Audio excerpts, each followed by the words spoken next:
A man named Bob May, depressed and broken-hearted, stared out his drafty apartment window into the chilling December night.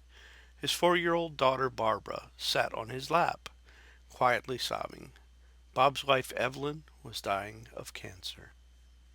Little Barbara couldn't understand why her mommy could never come home. Barbara looked up into her dad's eyes and asked, "Why isn't mommy just like everybody else's mommy?" Bob's jaw tightened and his eyes welled with tears. Her question brought waves of grief, but also of anger. It had been the story of Bob's life. Life always had to be different for Bob.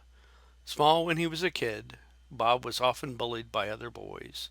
He was too little at the time to compete in sports, and he was often called names he'd rather not remember. From childhood, Bob was different and never seemed to fit in. Bob did complete college, marry his loving wife, and was grateful to get his job as a copywriter at Montgomery Ward's during the Great Depression. Then he was blessed with his little girl, but it was all short-lived. Evelyn's bout with cancer stripped them of all their savings, and now Bob and his daughter were forced to live in a 2-room apartment in the Chicago slums. Evelyn died just days before Christmas in 1938. Bob struggled to give hope to his child, for whom he couldn't even afford to buy a Christmas gift. But if he couldn't buy a gift, he was determined to make one. A storybook. Bob had created an animal character in his own mind and told the animal's story to little Barbara to give her comfort and hope. Again and again Bob told the story, embellishing it more with each telling. Who was that character?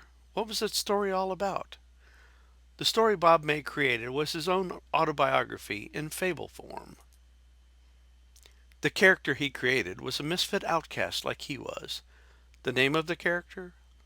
The little reindeer named Rudolph with the big shiny nose. Bob finished the book just in time to give it to his little girl on Christmas Day. But the story doesn't end there. The general manager of Montgomery Ward caught wind of the little storybook and offered Bob May a nominal fee to purchase the rights to print the book. Ward's went on to print Rudolph the Red-Nosed Reindeer and distribute it to children visiting Santa Claus in their stores.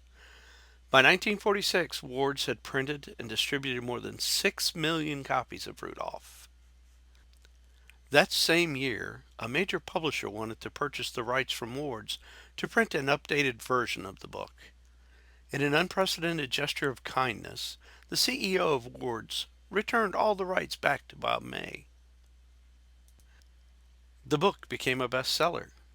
Many toy and marketing deals followed, and Bob May, now married with a growing family, became wealthy from the story he created to comfort his grieving daughter.